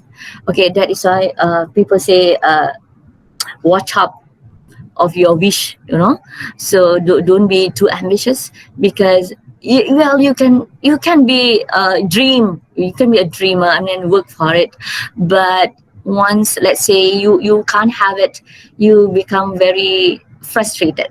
So that is why frustration comes in your heart, then it really affects you. You suffer silently, it's something that killing you inside, because you can do it, but you can't do it. You can do it, but because of the situation around you, I think that is why I think I'm so grateful that I'm a Muslim, that this is what we call as, now you said jodoh, now we are talking about rizki, this is it, you see. So the key word is be grateful. It's whatever that you have. Okay, it's okay, you aim for the best, you work for the best, but then if you don't get it, this is it, be happy with it. Yeah. Okay, another one is perfectionist. That is why, but I could see that a lot of my friends, especially women, we are perfectionists. You see, we are very detailed in doing this, especially this. We can see things clearly. You see, especially when it comes to supervision, people have Viva. The minute they open up the this, where to say they have lack of, So being a lady, I think we are perfectionist. Even at home, you say you want to. When I was younger, then now it's okay for me. Not the house is not so clean, but last time I must make sure that my house is really clean and it's mopped daily. If it's not daily, I couldn't sleep up to that level. You see, so you could only be happy. You go up and go to your room saying everything is tip top, super clean, spick and span. But I think age is catching up, so it's not, because it hurts us. You see, if it is not perfect, you can't go to sleep. So why not? So now you learn to keep half of your eyes closed. You see, not so perfect. So it's okay not to be. It's okay not to be okay. It's a Korean movie. It's okay not to be okay. All right. So being perfectionist is also dangerous. All right. Okay. So the other reasons why our work-life balance is not balanced is because of denied depression. This is very, very dangerous. You think then you can do it. You say, okay, I can do it because spiritually, mentally, because we are smart people. I could say, give yourself a pat at the shoulder. We are smart people, okay? All right? Because I could see that from the primary school, secondary school, we are top in the class. So we are, at least that is the least that we could say good about ourselves, all right? We are smart people. Alhamdulillah, God has given us intelligence that we could see things clearly, logistically, clearly, yeah? But you must understand, your body needs a rest. especially when you age. Aging takes a toll. You see, so I'm sure all these professors, at least maybe the young ones now, they go straight of their study. You know, they go first degree, second degree, third degree straight away. Then only they go to work. But previously, they're not much so. So we have to work first and then you study. So we are aging right now. So when you age, there's certain things that you got to listen to your body. See, that is why people got sick. People got sick, people got depressed. So you got to understand it. What people say, lay low, you know, unwind. So this is a thing. So you listen to your body. All right. So I'm looking forward to weekends, because weekends is the time that you are with your family and hardly do anything. I mean, free, but it's not really free though, because your student keep on sending you messages. But it's okay. Whatever that you can do, you do it. If you can wait, you wait. You see, it depends on the concept, because a good person, a good Muslim or good Buddhist or whatever, you know your level. You see, okay, if this one can wait, you can do it. But if you say, because I always think that if I were, because these people are asking for help, you see, so we say if we can attend to them, because my mom always tell me, if we can help others, inshallah, some way or the other, God will help us out. You see, not necessarily here, but anywhere, anytime, maybe probably in the second world. So if you have the, if you have the time, you have the tendency, you have the opportunity, you have the privilege of helping others, why not? Okay, with that thought of mind, so you are conscious, you see. Either you say, no, there are people who just simply say, no, don't bother. But looking at the situation, you see, that is why that situation, only you yourself would know it, right? So you would know at certain level, okay, where you are at. All right, so I'll proceed next. Okay, just now we talk about imbalance. So what is balance? Balance work life. By definition, it is balance, meaning that you don't topple one to the other. You're happy at work and as well as at home. This is me. Just last week, I just finished auditing. You see, so we are happy. But the week after that, we are being audited. So do you think it's a equilibrium? Okay, so this is it. So it is very impossible to be happy at both sides, but only yourself will know better, because you own your own body. You see, so how do we go about that? Okay, we understand the facts that it is very hard to achieve work-life balance. All right, it is very, very hard, and because have you heard of what people call that four factors theory? Then in a time you only have four pillars in your life. You have family, work, exactly the independent variables I have chosen. You see, family, work, health, and can't remember. So these four, if you were to make it balanced, you have 25%, because out of 100, you have 25, 25, 25. But if you were to work this one higher, this one become less.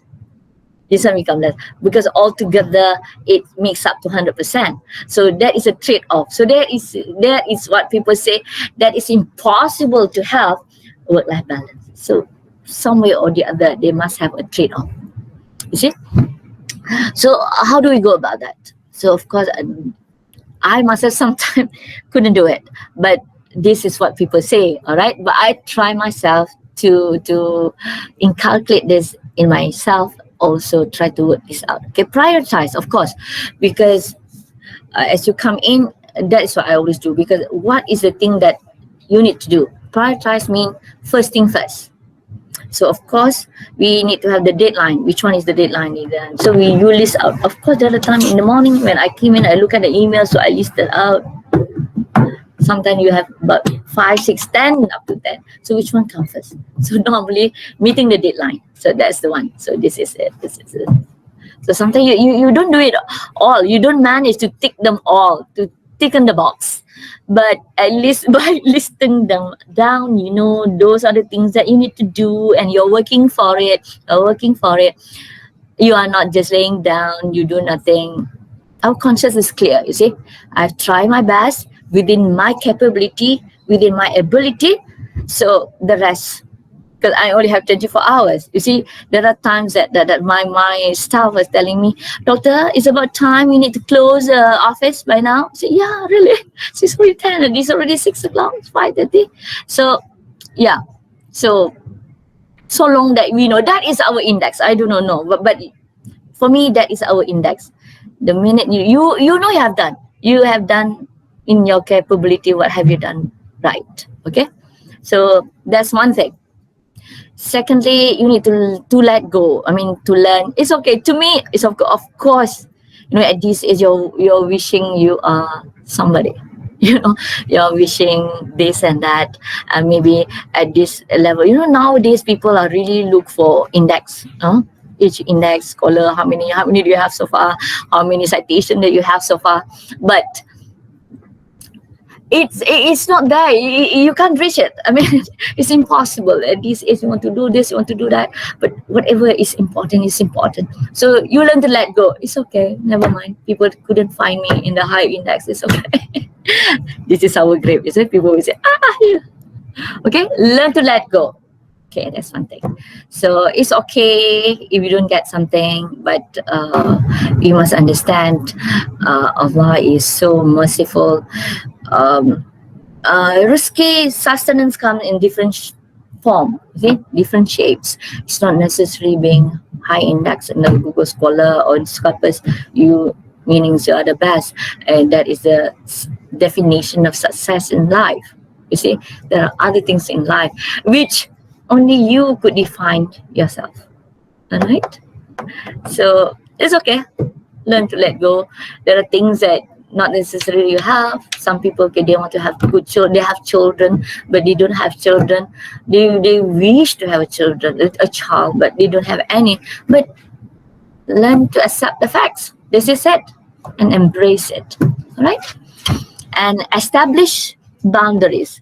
Establish boundaries meaning that this is what you can do, under control, within your jurisdiction. But above that, beyond that, that is not yours. I mean, it's beyond your control. How could you do that? Because you can't help out anyway, right? So if things that are beyond your control, nothing that you could do about, people say, why worry? But of course, you know, being a lady, they say that is why lady, we get older, much faster than a man. Do you agree on that? Yeah, we worry about small nitty-gritty things. You know, sometimes, yeah, I do, you know, I only have one boy. I ask him a lot, this and that, but there are times they say, Ma, enough. I'm a big man now. I mean, I've grown up. And he's only 21 years old. But I'm still worried about him, everything about him. You see? So maybe then we must think that we worry too much. We do not want him to feel suffocated. So maybe we go back, step back. So ask yourself, okay, give rooms to others, all right? So maybe this is the time that you should think that you should have the me time. This is why people get depressed, because they don't have me time. Me time means between you alone, and then there is a time that you think what you have done good so far, what have you done bad so far, what could have been done, what could have been not done. You see, the me time. It is really an eye-opening to us, because in the midst of climbing up your career, there are things also as important. So your career is not the ultimate success that you could define yourself. All right. So that's one thing. There's another point that I would like to say. Ask for help. Ask for help meaning that yeah, if you can help others from your friends, from your subordinate, from your staff, like for example, you see nowadays you really need to be very well versed in the technology. It helps us a lot. You see, like no citation, Mendeley, and you should be very well versed in that. Now there are so many other applications. Now, last time when I started my PhD, I did it all by myself. Look at the one, even we can't miss it. We can't have any spelling error. Even the volume number, page number is really tedious and very time consuming, isn't it? But nowadays, you just wow, go to citation, then you choose which one that you want, MLA, Harvard, APA, copy paste, put it there. So this one, and then now even the Mendeley can works for you. So this kind of help, that's what I meant. All right, so and then maybe you work smarter, not necessarily you do your research on your own, you do with your groups.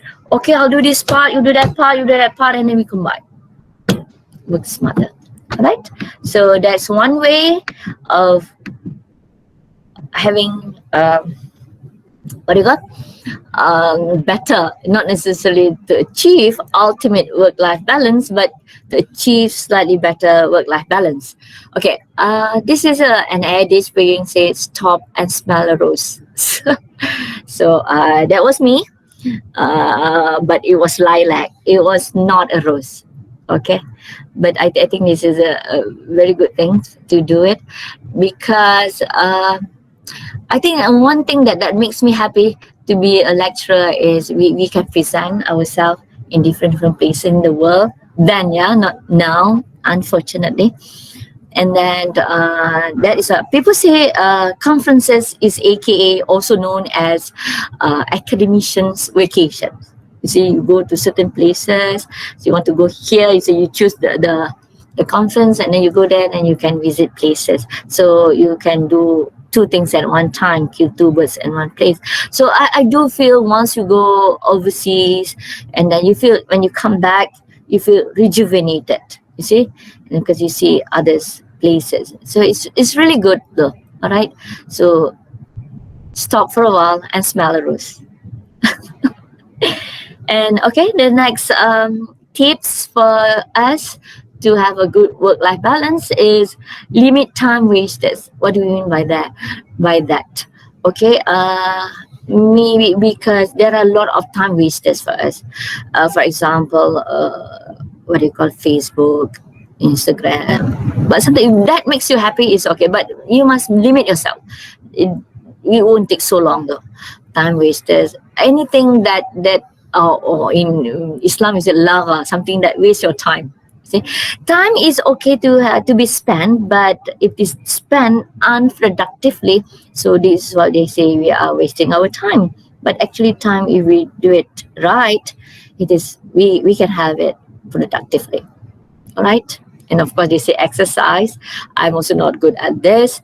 You see, my house is very near to the gym, and then they have 2-3 times gym go for exercise, and I can easily quantify my frequency over there.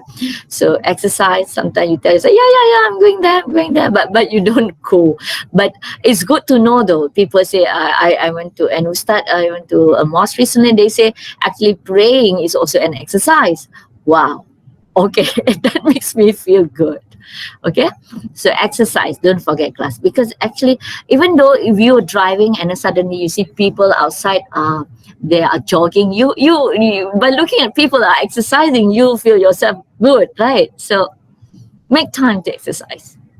Hopefully our higher management will take into consideration that times given for us to do this, to the exercise during our work time, you see, so that we can be healthier and happier. Okay, change life schedule. Okay, this is the time when you have the me time, you reflect yourself, you ask yourself, you should know where you are at, you see. Like for example, you are among lecturers in your university, maybe in your faculty yourself. So where you are at, you are having about, let's say in my department, about 80 staff. So where do you think you are at? And then let's say you are not at this number. So what do you think that you want to go up? You really want to go up? Do you really want to go up? So These are the things that if it's not, you think that things can be done better, can be done much improved, so you do something about that. I just realized that last time, you see, waking up early and going to office early makes a lot of difference. Of course, last time I love to have my breakfast at home and then listen to Tanya La Ustad, then only while having breakfast and only I go. But nowadays, because of the traffic, I think I could spare time, because the earlier you go, less traffic that you go. Okay, at that time you don't have to put on makeup just yet. You see, never mind, just put on everything, whatever that you want, and then bring breakfast, whatever it is. So you go at home and then you save time on the traffic, and then you enjoy your life. In your office. So these are a few things that only you yourself will know how you cut short certain things. All right. So do that if you can. Otherwise, don't let yourself miserable. Okay. You all deserve a good life. All right. Because we have done good so far. I mean, we have studied so far, but not everybody can go for a PhD. You see, statistics says it previously, only 50% those who study successful. Now maybe it has increased because of the technology, but we are somewhere there. Just be happy. All right. Okay. Meditate for the non-Muslim, but where we as Muslim, we consider something is really peaceful. Sometimes if we think things really get out of hand, that we can't do anything about that, we get so frustrated. So the best thing is just you take wudu and then you pray, and then leave it all to God. Nothing much that you can do, right? La hawla wa la quwwata illa billahil azim. All right, and I got very, very good tips from Ustazah Asma, saying that, you see, in this world there are so many things to be done, you see, for our own good, worldly and the second world, hereafter. You see, sometimes we do not do it right. We cannot afford to do it, only with the help of Allah. Okay, so she said that we should we should practice out the word Allahumma, just ya bari means God is the one who really can fix things right. So you say that 40 times after you pray subuh, and inshallah the rest you feel happy. I mean, you try your best, the rest leave it to Allah to make it right for us, because we are just Allah, small things, right? Small human beings. Right, and most of all, be calm. Of course, we are nervous, right? Sometimes we thought certain things to be done. Be cool. Yeah, I'm speaking for myself. Be cool, chill. The young one would say, chill, ma, cool. Yeah. I try to be cool. Yeah. After all, we are aging, right? So be calm, cool. Then, yeah, that's all.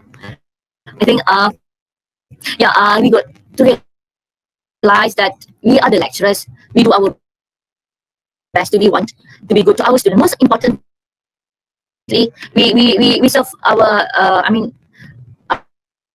client. The most important is our students.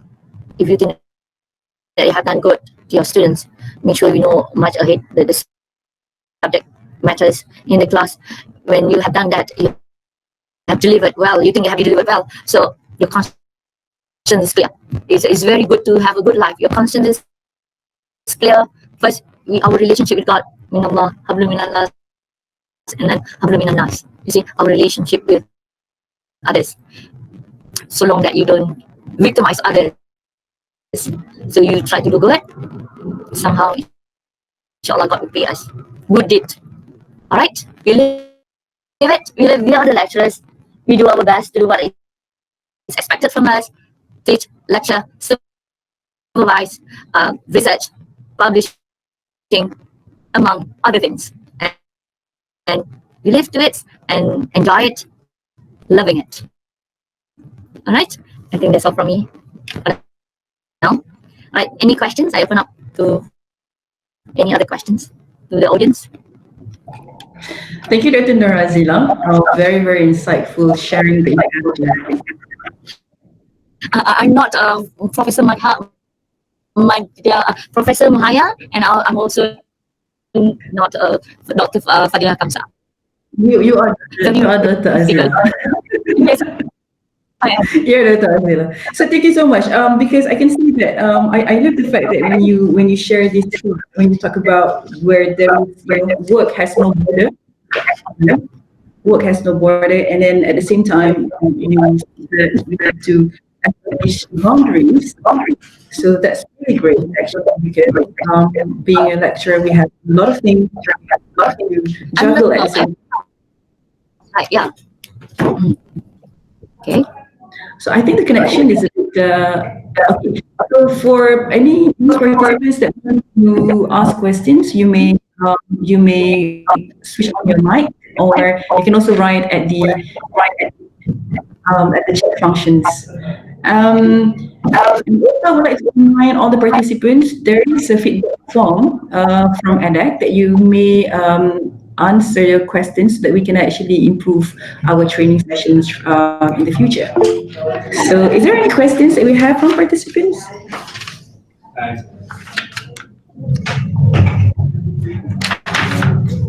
No? Okay, never mind. But I do like Dr. Azilah when you talk about the way to do it is actually to learn to let go. I think not many people will be able to actually learn to let go, isn't it? We are smart people. You see, we are so ambitious. So we want this, we want that, we want that. But by the end of the day, you are saying yourself. Yeah, we do have a It question, can't be done. Azilah. Questions is Alright. one more participants, Amira Frida, was asking about how do you know if you're burnt out? Burnout when you come to the when you come to the office, you know there are tons of work to be done, and then your body feels so tired. After this day, you do not know which one to start with first. I think that is burnout. And there are it was still it affects your health. Some people got what do you call this one that they have the world go round all the time. What kind of I don't know what the term of that, but it's too much. That's why I said you get a rest.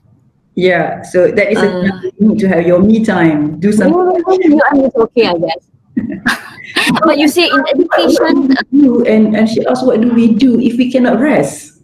Okay, that's a very interesting question. what can we do if we cannot rest? Yeah.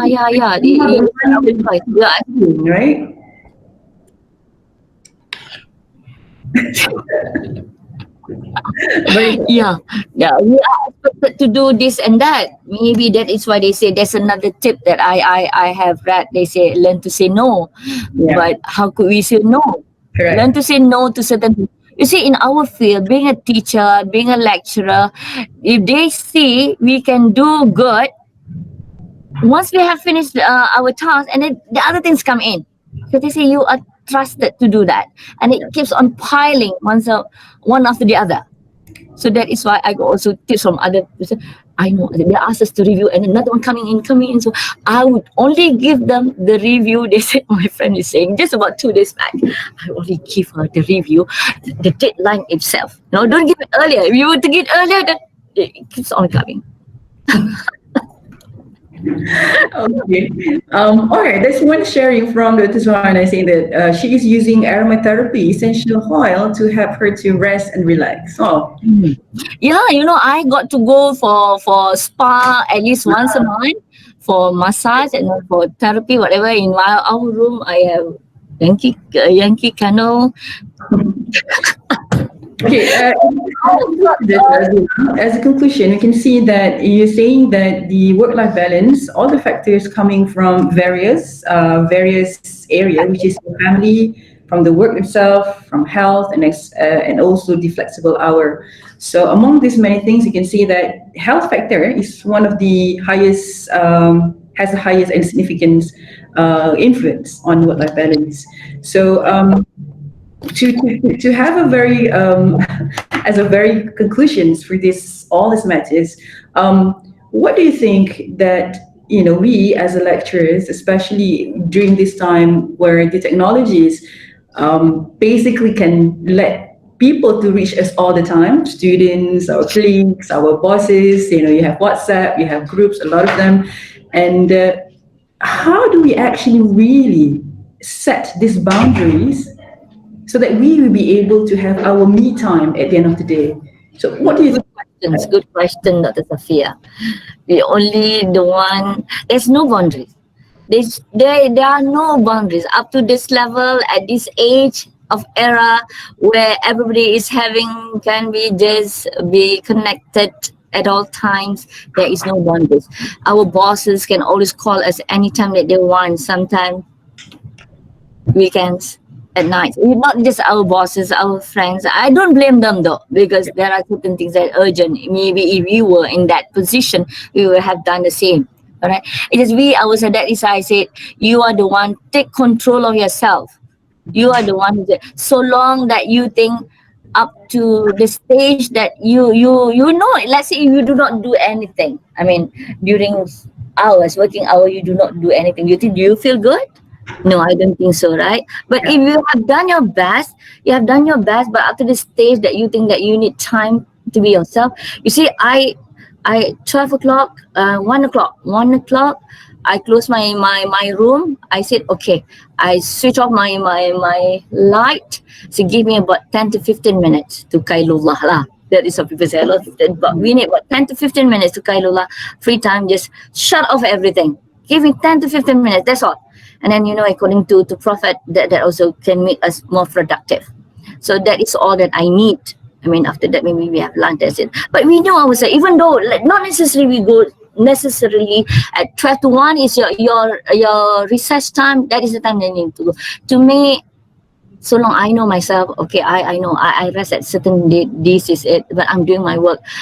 And that is why I said, our conscience within God, you know what you're doing, you don't cross the line, you see, you do not victimize others, and you are trying your best, to cater all the expectations. That is why it's just like you and your parent, you and your children, you got to spell them out. I've tried my best so far, this is what I have done, but the rest, leave it to you. You are the one. Okay, we are the one who take care of ourselves. Even, you see, if you are sick, if you are alone, there are times that you are alone, you are left alone. You see, I have all my girls I've married. I only have one boy, and sometimes one boy gone somewhere, and then my husband gone somewhere, so I'm alone. You see, but would you feel pity of yourself? No, enjoy it, embrace the moment. So this is it. Be happy with ever that you have, because time is so short. I'm going to die somehow. It is. I mean, age is catching up. You see, there's no time to say sorry of yourself. Just think of good things of yourself. You have done this, you have done that. Okay, Alhamdulillah, God has given you at this level. I have no sickness whatsoever. I can do whatever that I want to do. I can help others. This is it. All right. Okay. Thank you so much, Dr. Azilah. We have actually reached my pleasure. The end of this session, and so far we have covered all the questions from the participants. And I think I really like to thank you for being here today with ADAC and in collaboration with Center for Graduate Studies of Universiti Selangor. So I'm very honored to have you, Azilah, and would like to have you more in your area. Okay? Thank you so much. Thank you to all participants. Thank you, everyone. Thank you, Unisa. Thank you for being here. And I'm so sorry for anything that I that you don't like to hear, right? No, Dr. Azilah, you've done really great. Very insightful sharing. We really, really, really feel honored to have you here. Thank you so I'm the one who feel honored to be called by you and say, oh my God, UM has called me. All right. Which means that you have something that we want. Yes. Thank you so much, Dr. Azilah. Thank you, participants. Don't forget to share. Don't forget to answer our feedback form. All right. And thank you for being here today and participate. I love the energy from Dr. Azilah. Thank you so much. And thank you for EDAC. Thank you from EDAC. And Assalamualaikum warahmatullahi wabarakatuh. And if you have any questions, you can actually email to us edac@um.edu.my. Thank you so much, Dr. Azilah. Thank you. Okay. Assalamualaikum. Bye. Bye.